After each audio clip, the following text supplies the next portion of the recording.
정용실의 뉴스 브런치 뉴스픽. 네, 정용실의 뉴스 브런치 언제나 청취자 여러분들과 함께하고 있습니다. 오늘도 유튜브 그리고 콩앱 그리고 라디오로 듣고 계신 분들 의견 언제든지 받겠습니다. 자, 뉴스픽으로 시작을 하죠. 월요일 수요일 이 두 분과 함께합니다. 전혜연 우석대 개공 교수님 안녕하세요. 안녕하세요. 전혜연입니다. 네, 조으론 변호사님 안녕하세요. 네, 안녕하세요. 조으론입니다.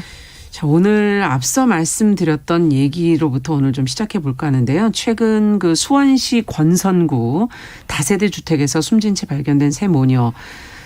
가슴 아픈 소식 많이들 보시고 또 기억을 하실 텐데요. 윤석열 대통령이 특단의 조치가 필요하다라는 언급을 했고요. 정부가 긴급 회의를 열었는데 어떤 내용이 나왔는지 관련 내용을 좀 보면서 저희가 같이 한번 생각을 해보죠. 자, 정 교수님께서 좀 정리해 주십시오. 예. 사실 2014년에 송파 새 모녀 사건이라고 해서 굉장히 생활고에 시달리던 가족들이 극단적으로 좀 생을 마감하는 일이 있었고요. 네. 2022년 유사한 사건이 또 발생을 한 겁니다. 네. 경기도 수원시 권성구의 한 다세대 주택 안에서 60대 여성 A씨 그리고 40대 두 딸이 숨진 채 지난 20일을 발견이 됐습니다. 네. 보다 정확한 조사가 진행되어야겠지만 일단 현장에서 유서가 발견된 것으로 그렇죠. 전해지고 있습니다. 네. 지병과 빚으로 생활이 어려웠다는 내용이라고 하는데요. 일단 엄마 60대 여성 A씨는 암 진단을 받아 치료 중이었고 두 딸은 희귀 난치병을 앓고 있었고 나머지 가족들은 예를 들면 아들도 이미 병을 앓다가 숨졌고 네. 남편이 세상을 떠나서 이 세 모녀에게 가족은 서로 이 세 명밖에 없었다라고 지금 전해지고 그렇죠. 있습니다. 네. 그리고 많은 언론이 주목한 부분이 있는데요. 이분들이 실거주지는 경기도 수원시기 때문에 우리가 수원의 새 모녀 비극이라고 일단 언론에서 칭하고 있는데 네. 집 주소 등록이 되어 있는 거 주민등록상 주소가 경기도 화성시의 지인 집으로 되어 있다고 합니다. 그렇다 보니 이 세 모녀가 2020년 수원으로 이사를 해서 살고는 있지만 여러 가지 지자체에서 받을 수 있었던 혜택을 만약 신청을 했으면 받을 수 있는 가능성이 있었는데 신청을 한 사례는 아직까지 없는 것으로 전해지고 있고 주소지가 또 딴 데로 되어 있고. 그렇습니다. 전입신고도 하지 않았고 상담도 하지 못했던 것으로 드러나면서 복지 제도도 정비를 해야겠지만 이 사각지대에 있는 사람들 그리고 왜 이 사람들이 이렇게 신청도 못하고 이런 생을 마감해야 되는지에 대한 촘촘한 제도 보완이 필요하다는 주장이 나오고 있는 겁니다. 이런 가운데 윤석열 대통령이 23일 출근길 문답 도어 스태핑에서 먼저 이와 관련해서 언급을 하면서요. 복지 정보 시스템이 제대로 작동되지 않는 이렇게 주거지를 이전해서 사는 분들을 위해 특단의 조치가 필요하다라고 했는데요. 이 특단의 대책이라는 것은 일단 중앙정부에서 시스템을 만들고 지자체와 협력해서 국민들을 살피는 거라고 또 추가적인 설명이 나오기도 했습니다. 네. 그리고 지금 윤 대통령이 정치복지보다는 약자복지라는 말을 강조했는데요. 이 약자복지에 대한 대통령실의 설명을 들어보면 약자인 척하는 강자를 돌보는 복지가 아니라 소리를 낼 수 없는 약자를 돌보는 것이 약자복지다 그랬고요. 취약계층을 제대로 찾아내는 게 현 정부의 약자복지다라고 또 추가적으로 설명을 하게 됐습니다. 네. 자, 지금 현재 상황을 조금 더 들여다보면서 저희가 이제 문제를 들여다봐야 될 것 같은데요. 먼저 더 촘촘하게 이제 지원을 해야 된다는 지적은 이제 뭐 계속 나오고 있는 거고, 지금 또 뭐 오세훈 서울시장은 전국 안심소득 건의 이걸 제도를 좀 제도화해보자 하는 지금 건의를 하고 있다고 지금 보도가 나오고 있고. 근데 위기가구 지원이 현재는 어떻게 되고 있고 그렇다면 무엇이 문제인지를 저희가 들여다보면서 이제 문제를 살펴보죠. 먼저 조 변호사님께 좀 여쭤볼게요. 네, 기존에 2014년 송파 세모년 사망 사건 이후에 여러 가지 법이 이제 제정이 되거나 개정이 됐었습니다. 특히 국민기초생활보장법이 개정이 돼서 수급자 선정 기준이 다양화돼서 맞춤형 급여를 도입을 해서 좀 더 급여 대상자를 확대를 했고요. 또 하나는 이제 긴급복지지원법이라는 것이 개정이 돼서 신고 의무자가 범위가 확대가 되었고 소득이라든지 재산 기준이 좀 완화가 되다 보니 긴급복지를 받을 수 있는 대상자가 범위가 넓어졌습니다. 그리고 사회보장급여 이용 제공 및 수급권자 발굴에 관한 법률이 제정이 돼서요. 이게 사각지대 발굴 관리 시스템을 구축해서 18개 기관으로부터 34종의 위기 정보를 입수해서 발굴 대상자 정보를 그 지자체와 공유를 하면서 그 위기 가구 발굴 체계를 운영을 하고 있었습니다. 그럼 제도적으로는 지금 법이 뭐 개정되고 제정되면서 많이 보완이 된 거 아닌가요? 네, 2014년 이후에는 이렇게 법들이 개정되고 제정돼서 많이 보완이 됐었는데 그럼에도 불구하고 여전히 허점들이 맹점들이 있었다라는 게 지금 지적이 되고 있는데 기본적으로 우리나라에서 이런 복지 서비스를 받기 위해서는 신청주의 그러니까 내가 신청을 해야 한다. 어떤 혜택을 받을 수가 있고요. 네. 두 번째는 이번 사건에서도 문제됐듯이 이 신청을 했을 때 그 주거지, 주민등록상의 주거지가 이제 기준이 돼서 이제 신청을 하고 혜택을 받을 수 있게 되는 겁니다. 이번 사례도 보면 신청을 이분들이 지금 안 했다라고 네. 지금 보도들이 나오고 있고 또 하나는 지금 실제로 거주를 했던 곳은 수원이었는데 네. 화성으로 주민등록지는 이제 화성으로 돼 있다 보니까 예. 화성시에서는 이분들의 주소지에 찾아갔다라는 거죠. 위기가구로 선정을 해서. 그런데 이분들이 여기에 살고 있지 않다라는 집주인의 확인을 받고 그 이후에 어떻게 지자체에서 할 수 있는 지침이나 그런 것들이 없었다라는 겁니다. 그렇기 때문에 이분들을 발굴하지 못하고 이렇게 비극적인 상황이 나타났다라는 거죠. 그렇기 때문에 지금 우리나라 복지 시스템이 가지고 있는 이 신청주의를 꼭 고집할 것이 아니다. 지자체가 이런 위기 가정이라는 것을 발굴을 하게 되면 그러네요. 신청을 하지 않더라도 할 수 있는 그런 공백을 좀 메울 수 있는 시스템이 갖춰져야 된다라는 비판이 하나가 나올 수가 있고요. 또 그 주민등록주의에 입각을 해서 꼭 이건 어떻게 해야 그 됩니까? 실거주지, 그러니까 실거주지 기준으로 우리가 파악을 해야 된다라는 부분이 또 하나가 이제 보완책이 될 수가 있을 것 같습니다. 이제 실제로 우리가 화성시에서도 찾아갔는데 거기 안 살아요. 그러면 네. 지자체는 이들을 이제 비대상자로 이제 분류를 하고 소재지 파악에 나서기는 합니다. 네. 근데 소재지 파악을 하고 여러 가지로 이제 조사를 하는데 그래도 소재지 파악이 되지 않는 경우들이 있잖아요. 그렇죠. 그러면은 이제 주민등록이 말소될 수 있다라는 내용으로 시청이라든지 주민센터 홈페이지에 이제 공고를 하게 됩니다. 그리고 나서도 이제 1년이 지나도 어떤 상황이 바뀌거나 상황이 바뀌지 않거나 연락이 없으면 이제 거주불명자가 되는 거예요. 주민등록이 이제 말소가 된다라고 보시면 되는데 네. 거주불명자로 등록이 되면 그 이후에 이 사람들을 어떻게 찾을 수 있는 방법이 실질적으로 없습니다. 그렇죠. 네. 그런데 우리나라의 거주 불명자 수가 작년 말 기준으로요. 지금 24만 4,575명이라고 해요. 그렇게나 많아요? 그중에서도 5년 이상 불분명한 장기 거주 불명자가 15만 명입니다. 이분들은 지금 우리나라 복지 시스템 완전히 소외되어 있는 편입할 수가 없는 거죠. 찾을 수가 없으니까. 그렇기 때문에 이렇게 거주 불명자들을 앞으로 우리나라 복지 시스템이 좀 끌어와서 이런 위기 가정을 발굴하기 위한 시스템을 도입을 해야 된다는 건데 그 대안 중에 하나가 지금은 뭐 주민등록 주소지로 오는 우편이라든지 이 사람이 뭐 가스 공과금을 안 낸다거나 전기료를 안 내서 체납을 하면 위기가구로 지정을 하는데 지정을 해도 이번과 같이 가서 거기 안 살면 못 찾는 거잖아요. 네. 그런데 요즘은 우리가 휴대폰들을 거의 다들 쓰시죠. 맞아요. 근데 휴대폰은 대부분 실제 그 위치를 어느 정도 파악을 할 수가 있고 이것은 경찰이라든지 여기에 협조를 받으면 위기 가정이라고 파악이 된다라고 하면 그런 지자체라든지 경찰의 협조를 받아서 알 수 있는 시스템이 있으니까 그런 쪽으로 방안을 좀 세워보면 어떨까 그런 지금 대안들도 나오고 있는 상황입니다. 사회보장급여 제정 그 법을 제정하는 데 있어 사각지대에 34종의 검토해야 할 내용들이 있다는데 그 안에 휴대전화는 안 들어가는 건가요? 네, 지금은 들어가 있지 않다고 하고요. 보통 이제 전기요금을 안 내거나 수도요금을 안 내거나 그런 공과금 정도를 위주로. 안 내고 이번에도 그 의료보험비, 건강보험료를 체납을 했는데 건강보험료는 그 또 요소에 들어가 있지 않아서 그거를 미납했다고 해도 위기가정으로 이제 분류가 되지 않을 수 있다고 해요. 그렇기 때문에 이번에 34종인 그 위기 정보를 조금 더 확대를 해서 38개인가 39개로 좀 늘릴 예정이라고 실제적으로 합니다. 쓰는 것들 위주로 이것이 좀 변화돼야 되는가, 위기 정보를 확인할 수 있도록 해야 되는 게 아닌가 그런 생각이 드네요.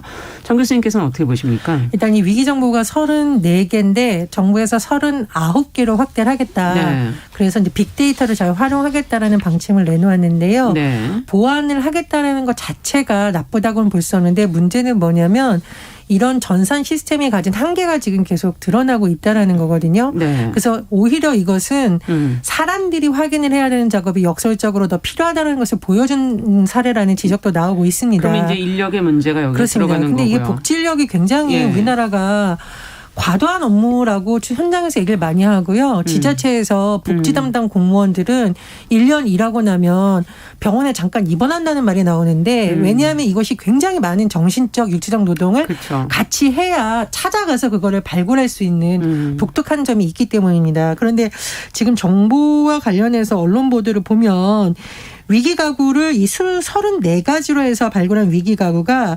2017년에 29만 8천여 명이었었고요. 네. 지난해 133만 3천 명이 넘어섰습니다. 그래서 위기가구 발굴한 숫자는 4배 이상으로 늘었다. 이것도 성과긴 하네요. 그렇죠. 성과인데 문제는 뭐냐면요. 지자체 전담 인력은 그러면 이런 가구 수가 4배 이상 늘어야 되잖아요. 네. 근데 한 명이 담당하는 위기 가구 수가 같은 기간이 2배가 됐다라는 겁니다. 그러니까 발굴은 하고 있지만 그 발굴하면 그걸 또 챙겨야 되니까 그렇죠. 그 인원이 담당해야 되는 늘어나는 인원은 거군요. 오히려 늘어나지 않다 보니 이 사람들의 업무량만 늘어나는 그래서 힘드시겠네요. 발굴하는 것도 무섭겠네요. 어떻게 보면. 그렇죠. 복지의 네. 질이 떨어질 수 있고 현장에서 사각지대가 계속 나오는 데는 이런 원인도 하나 있다라는 점을 좀 봐야 되는 것 같고요. 네. 교수님도 변호사님도 설명해 주셨는데 전산 시스템과 각종 우리가 지원 제도가 잘 돼 있다 하더라도 신청을 하지 않으면 받지 못하는 이 문제가 지금 계속 우리나라에서 발생을 하고 있습니다. 예전에 2019년에서 관악구에 탈북 모자가 숨졌는데 네. 추정컨대 아사한 것으로 지금 알려져 그랬었죠. 있었거든요. 네. 그리고 지금 성북구 내모녀 사건 여러 가지가 많아요. 우리도 예. 한번 다뤘는데요. 60대 어머니가 집에서 숨졌는데 30대 발달장애 아들은 맞습니다. 노숙하다 발견한 상태. 맞아요. 이런 것들은 신청해서 할 수 있는 문제가 아닙니다. 그래서 복지 전문가들이 좀 더 복지 제도를 촘촘하게 하면서 인력도 늘려야 되고. 그럼 이거를 그 주변과 지역이 같이 해줄 수 있는 방법도 그렇죠. 좀 찾아야 되는 거 그렇습니다. 아닌가요? 그래서 행정기관뿐만 아니라 예를 예. 들면은 의료 시스템과 연계시켜서 하는 방안이라던가 우리나라에 뭐 약국, 편의점 이런 것들이 많이 있잖아요. 의무적으로 할 수는 없지만 협약을 맺어서 좀 더 촘촘하게 발굴할 수 있는 시스템을 좀 고민해보자 그런 제안도 많이 나오고 있습니다. 그러네요. 좀 더 변화가 좀 필요할 것 같고 앞서 이제 복지의 어떤 형태를 정치 복지에서 약자 복지로 전환하겠다 이렇게 지금 정 교수님께서 설명을 해주셨는데 이 의미는 뭔지 그리고 이걸 어떻게 그러면 의도는 또 무엇인지 이런 것도 한번 생각해 봐야 되지 않을까요? 네, 대통령실에서 나온 입장으로는 이제 보다 촘촘하게 정말 실질적인 약자를 위한 복지를 구현하겠다라는 취지로 들립니다. 네. 그런데 이 말이 조금 조심을 해야 될 부분이 있다라고 저는 생각을 하는데 이제 복지라는 것이 어떤 특정 사람들만을 위한 혜택이 되어서는 안 된다라고 생각을 그렇죠. 해요. 네. 지금 신청주의잖아요. 그런데 많은 복지 서비스를 신청하기 어려워하는 이유 중에 하나가 내가 이거를 신청을 했다가 선정이 안 될 수 있다라는 위험도 있지만 내가 이거를 신청하는 게 창피하다.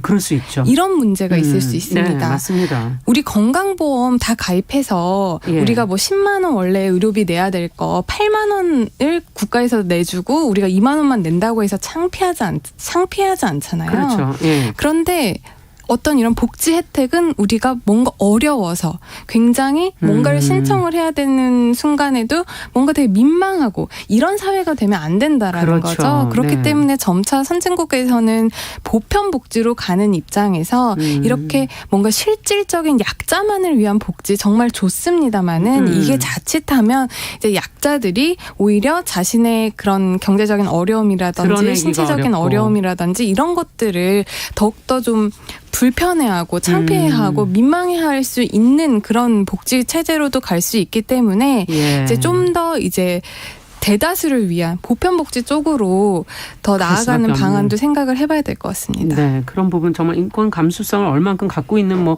담당자가 있느냐 또 뭐 그 지역 사회가 또 어떠냐에 따라 또 이건 달라질 수도 있긴 하지만요. 어떻게 보세요? 이제 보편복지, 기초복지, 이 선별복지 논쟁은 워낙 우리가 무상급식 과정에서부터 논쟁이 되었던 분이긴 합니다. 그런데 사실은 저는 먹는 것과 아픈 것 이 부분에서는 보편복지를 강화하는 게 오히려 사회적 흐름과 많다고 생각을 하고요. 특히 고령화 시대에서 이 의료와 관련된 부분은 보편적 복지제도가 오히려 강화가 되어야만 된다라는 부분이 맞다고 생각을 합니다. 그거는 변호사님이 그 이유를 충분히 설명해 주셨다고 생각을 하고요. 또 하나 제가 계속 이게 전산이라던가 신청주의만으로 한계가 있다라는 게 역설적으로 최근에 사망한 사람들 보면 60대에 질병이 있는 분들이 많아요. 이분들이 정보를 활용하는 방법이라던가 그렇게 해박하지 않고 인터넷이나 휴대전화 활용해서 정보 찾아서 어렵죠. 신청하는 것도 어려워하다 보니 아예 생각을 못하는 경우가 많다는 겁니다. 특히나 그 자녀들도 말씀드렸듯이 정신적으로 장애가 있거나 질병을 앓으면 더더군다나 이런 일이 발생을 하거든요. 그래서 전산을 강화하는 것은 좋습니다만 현장에서 왜 인력을 확충해야 되는지 계속 건의를 하고 있는지도 좀 꼼꼼히 그렇죠. 살펴봤으면 좋겠습니다. 네, 지금 2331번님께서 신청을 하셨는데도 받아주지 않았던 경우가 많다는 지적을 좀 해주셨어요. 혼자 사시는 분이 컵라면만 드시는 그런 경우도 있는데 이 지역에 사는 도시락 신청도 잘 받아주지 않은 경우도 있다. 사실 신청을 해도 안 받아주는 경우는 그 사람들의 재산소득이라든지 아니면 다른 것이 부양의무자 잡히나요? 그런 기준들이 너무 까다롭나요? 우리 법에는 아직도 좀 까다로운 부분들이 있습니다. 제가 최근에 지금 하고 있는 사건도 이 80대 할머니신데 이분이 지금 굉장히 생계가 어려우세요. 집도 지금 보증금 500만 원에 40만 원 월세 40만 원짜리 살고 계시면서 거의 생계를 주변 지인들로부터 이렇게 좀 뭐 쌀이라든지 먹을 얻어서. 것을 지금 얻어서 생활을 하고 계시고 아프시고 하는데 이분이 지금 기초수급자가 안 되시는 이유가 배우자가 법적으로 있는 겁니다. 그럼 이혼을 안 15년 하신 전에 건가요? 가정폭력을 피해서 지금 가출을 한 해서 상태군요. 전전긍긍하면서 사시는 건데 이분이 법적으로 이혼이 안 되다 보니 기초수급자 신청을 해도 배우자가 재산이 있는 걸로 이 경우. 잡히니까 예. 이게 기초수급자 선정이 안 돼서 어려움을 겪고 계셔서 제가 지금 이혼을 도와드리고 있거든요. 많은 부분에 있어서 우리나라가 신청을 하면 내가 재산이 없다라는 걸 내가 소명을 해야 증명해야 되고 되니까. 내가 일을 할 수 없이 많이 아프다라는 거를 내가 소명해야 되고 이런 것에 대해서 어려움이 있을 뿐더러 그 기준 자체가 실질적으로 이분이 겪고 있는 어려움과 맞지 않는 부분들이 있기 때문에 이 부분에 대한 부분도. 문제점이 계속 지적되어 왔고요. 이 간극이 좀 좁혀져야 될 것 같긴 합니다. 기준도 다시 한번 또 점검이 필요하겠네요. 네. 자, 두 번째 뉴스 또 가보도록 하겠습니다. 성인지 감수성과 관련해서 지난해 방송통신심의위원회 제재를 받은 애니메이션 안녕 자두야. 제작사가 제재를 취소해달라고 법원에 소송을 냈는데 이제 법원이 방심위의 손을 지금 들어준 상태입니다. 문제가 된 부분이 무엇인지 제재 내용은 또 그러면 어떻게 나온 것인지 지금까지 내용을 좀 한번 들여다볼까요? 조 변호사님. 네, 안녕 자두야라는 것은 이제 국내 애니메이션 그러니까 만화고요. 어린이들이 보는 이제 만화고요. 네. 1997년에 어떤 만화를 원작으로 한 그 국내 애니메이션 안녕 자두야가 이 배경이 1978년부터 80년대 초반 서울 동작구 흑석동이 이제 배경으로 나오는 예. 만화입니다. 이 TV 애니메이션 시리즈가 2011년부터 방송이 되면서 2020년까지 뭐 대교 어린이 TV라든지 애니원 TV, 챔프 이런 어린이들이 많이 보는 채널에 방영이 되었었는데요. 예. 작년 1월에 방송통신심의위원회에서 이 채널들의 법정 제재인 주의를 주기로 이제 의결을 했습니다. 네. 그 이유는 이제 방송 심의 규정에 있어서 성차별적 표현이라든지 특정 성을 희화하는 그런 묘사 그리고 획일적 외모 규정으로 성 역할 고정관념을 조장하는 경우에는 이렇게 제재를 할 수가 있는데 네. 주의를 내렸거든요. 예. 이 주의 처분은 이제 방송법에 따른 제재 중에 가장 낮은 단계입니다. 예. 그런데 이 제재를 받자 제작사 측에서는 이 만화가 제작된 시기를 좀 감안을 해야 된다. 이게 지금 2020년, 2021년에 방영이 되기는 했지만 이미 1997년, 10년 전에 지금 제작된 오래된 것이다. 지금 그 것을 얘기인데요. 하기 때문에 네. 그 당시에 사회를 반영을 해야 된다라고 했고요. 이게 또 지상파 방송에서 반영된 것이 아니라 비지상파 방송에서 방영이 됐고 시청률도 높지 않아서 사회에 미치는 영향력이 미미하다라고 주장을 했는데 법원에서는 방송통신심의위원회의 손을 들어줬습니다. 네. 그 이유는 주요 시청자인 어린이들의 그렇죠. 성 역할에 대한 가치관 형성에 영향을 줄 수 있고 이게 제작된 지는 10년이 넘 넘기는 했지만 제작 이후에 2020년까지 어린이 방송 채널에서 계속 방영됐었던 점을 고려를 하면 현재의 어린이들에게도 성차별적 고정관념을 조장할 수 있는 부분을 지금의 시각에서 고려를 해야 된다라고 해서 방통위에 손을 들어줬습니다. 네, 지금 이제 제작사는 뭐 비지상파 방송에서 방영이 되고 시청률 높지 않고 사회에 미치는 영향력이 미미하다 이렇게 한 내용들, 그리고 애니메이션이 지금 앞서 얘기해 주신 주 시청층이 어린이라는 부분, 이런 특이한 부분들을 좀 여러 가지 고려를 해야 될 것 같고. 제가 여기서 예. 문제가 됐었던 그 만화 내용을 언급을 안 드린 것 같은데요. 그 내용이 뭡니까? 그 대사들이 조금 문제가 됐습니다. 이제 자두 아빠가 그 자두 딸에게 자두야 밖에서 놀 땐 선크림 좀 바르고 다녀. 여자 얼굴이 그게 뭐냐? 하고 이런 대사들이 있었고 네. 이제 자두가 엄마한테 이제 엄마가 공부를 하라고 하니까 엄마는 아무것도 모르면서 공부 잘해도 못생기면 결혼도 못하는 세상이라고 이런 대화들이 있었습니다. 이런 것들이 이제 문제가 됐던 겁니다. 거군요. 두 분 어떻게 보십니까? 지금 뭐 네티즌 사이에서는 의견이 좀 엇갈리고 있는 것 같은데요. 근데 어린이들도 그렇고 다 보면 이런 문화를 통해서 자연스럽게 사회적인 개념이 그렇죠. 형성이 되고 있잖아요. 그래서 이렇게 성차별적인 내용이 설사 과거에 제작되었다 하더라도 지금 어린이들이 보고 있다면 네. 지금 시대에 맞게 당연히 고치거나 제재를 그렇죠. 하는 것이 필요하다고 생각을 하고요. 법원에서도 시대의 흐름이라든가 시대 정신을 반영해서 판결했기 때문에 저는 적정한 것이라고 봅니다.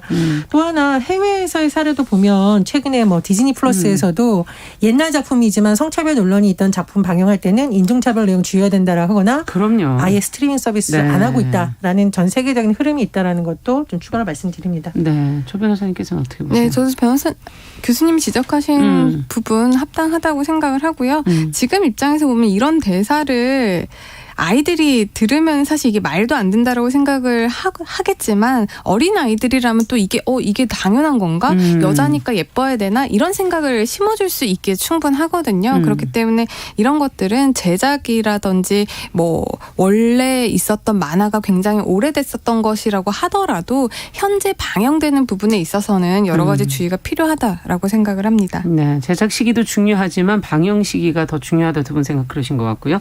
다른 제작사들이 어떤 걸 조금 더 세심하게 했으면 좋을지 한 말씀씩만 끝으로 들어볼까요? 지난해 11월 방심위에서 EBS의 모 애니메이션에게 주의 처분을 한 적이 있습니다. 네. 근데 그때도 내용이 굉장히 문제가 됐고 여성들을 노예로 부른다거나 좀 과도하게 불법 촬영을 하는 듯한 내용이 돼서 주의를 받은 적이 있어요. 그래서 사후에 하는 것도 좋지만 애니메이션이라든가 어린이 관련 콘텐츠 만드는 분들이 이런 부분이 시대 흐름에 맞지 않고 좀 주의가 필요하다라는 부분을 좀 많이 인지하셔서 사후적 대책보다는 사전에 좀 더 좋은 내용을 담도록 노력해 줬으면 합니다. 네, 저도 교수님 의견에 동감을 하고요. 사전적 예방 차원에서 만약에 이런 내용이 있다라고 하면은 어린이들에게 방영을 하는 것 자체를 좀 우리가 문제 삼아야 된다고 생각을 하고, 이게 성인물이라든지 그냥 어린이 시청물이 아닌 부분에 대해서도 미리 그런 주의 문구라든지 이런 거를 삽입을 함으로써 뭐 사회적으로 편견이라든지 고정된 성차별적 그 가치관이 심어지지 않을 수 있도록 하는 주의는 꼭 필요할 것 같습니다. 네. 뉴스픽 조론 변호사, 전혜연 교수 두 분과 함께했습니다. 정실의 뉴스 브런치 1부 마치고 저는 잠시 후에 돌아오겠습니다.